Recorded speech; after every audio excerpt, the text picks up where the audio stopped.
ఖమ్మం జిల్లా యెన్కూరు మండలం నోకలంపాడు గ్రామ పంచాయతీలో విచిత్ర పరిస్థితి నెలకొంది. ఈ గ్రామంలో ఒక్క ఎస్టీ ఓటర్ లేకపోయినప్పటికీ సర్పంచ్ పదవిని మాత్రం ఎస్టీ కేటగిరీకి కేటాయించడంతో గత కొన్నేళ్లుగా ఇక్కడ సర్పంచ్ పదవి ఖాళీగానే ఉంటోంది. నోకలంపాడు గ్రామంలో 1063 మంది ఓటర్లు ఉండగా 8 వార్డులుగా విభజించారు. కాగా గ్రామంలో ఒక్క ఎస్టీ ఓటర్ కూడా లేకపోయినా గత 30 ఏళ్లుగా సర్పంచ్తో పాటు 4 వార్డులను ఎస్టీ వర్గానికి రిజర్వ్ చేస్తున్నారు. ఇక మిగిలిన 4 వార్డుల్లో జనరల్ మహిళలకు 2, జనరల్ పురుషులకు 2 వార్డులు కేటాయించారు. సర్పంచ్ పదవిని కూడా ఎస్టీ మహిళకు కేటాయించారు.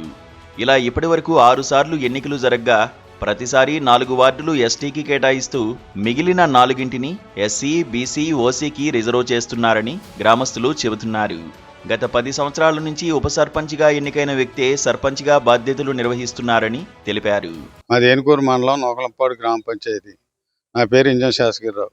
10 సంవత్సరాల నుంచి నేనే వైస్ సర్పంచ్ నుంచి సర్పంచ్గా విధులు నిర్వహిస్తున్నా. కానీ మా కాడ ఎస్టీ లేరు. ఎస్టీ జనాభా సర్పంచ్ కూడా ఎస్టీకే కేటాయిస్తున్నారు. వార్డుల వారీగా జరుగుతున్నాయి. ఆ వార్డుల కూడా అన్ని 8 వార్డులు జరిగి సర్పంచ్ కూడా జనరల్ కావాలని కోరుకుంటున్నాం. అది ప్రభుత్వం కూడా ఆలోచించి జనరల్ చేయాలని.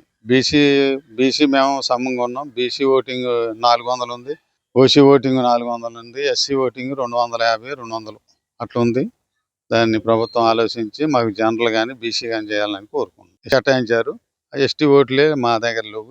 జనరల్ కావాలా, బీసీ కావాలా, ఈ రెండిట్లో ఎవరికి ఏది వచ్చినా పర్లేదు. సర్పంచ్, ఉప సర్పంచ్ ఇద్దరు ఉండాలని కోరుకుంటున్నాం. 4 వార్డులు కూడా పద్ధతిగా నడిచి సర్పంచ్ కూడా క్యాండిడేట్ ఉండాలని కోరుకుంటున్నాం. ఈ రిజర్వేషన్ల కారణంగా చాలా కాలంగా సర్పంచ్ పదవి ఖాళీగా ఉంటుందని గ్రామస్తులు అంటున్నారు.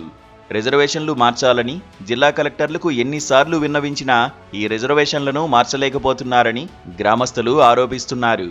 ఇప్పటికైనా నోకలంపాడు గ్రామ పంచాయతీని ఎస్సీ, బీసీ, జనరల్కు రిజర్వేషన్ మార్చాలని గ్రామస్తులు డిమాండ్ చేస్తున్నారు. మాది నోకలంపాడు గ్రామ పంచాయతీ, యెన్కూరు మండలం. మా కాడ ఎస్టీ పేరు గోడ నరేష్. మా కాడ ఎస్టీ జనాభా లేరు. లేకపోయినా ఎస్టీ వార్డులు 4 జరుగుతున్నట్టు తీసేస్తున్నారు. సర్పంచ్ కూడా ఎస్టీ కింద వచ్చి తీసేస్తున్నారు. ఇప్పుడు మాకు 4 వార్డులు ఎస్టీ లేరు కాబట్టి, ఎస్టీ కూడా లేరు కాబట్టి అవి కూడా జనరల్ జరిగి సర్పంచ్ కూడా జనరల్ వస్తే బాగుంటుందని కోరుకుంటున్నాం. అట్లాగే మాకు అసలు ఎస్టీ లేరు. మొత్తం జనాభా బీసీ, ఓసీ కలిపినా 700-800 మంది ఉన్నారు కాబట్టి జనరలే కావాలని మేము కోరుకుంటున్నాం. ఎస్టీ లేని వార్డులు ఎత్తేసి జనరల్ చేయాలని కోరుకుంటున్నాం. ప్రతి సంవత్సరం పెట్టిన 4 వార్డులు రొటేషన్ పద్ధతిలో ఇటు 4 వార్డులు అయితే ఎస్టీ 4 జరిగితే 4 తీసేస్తారు. మళ్ళీ 4 వార్డులు జరిపి ఎప్పుడు ఉప సర్పంచ్, ఉప సర్పంచ్, ఎప్పుడు మెయిన్ సర్పంచ్ జరగదు. 4 వార్డులు అసలు ఎప్పుడు జరగవు. 8 వార్డులు ఉంటాయి. ఎప్పుడు 4 వార్డులే జరుగుతాయి. 4 వార్డులో ఎవరు గెలితే 3 వార్డులు సర్పంచ్ అయితే వాళ్ళు ఉప సర్పంచ్ కావాలి. సర్పంచ్ 2004 కానీ అంతే.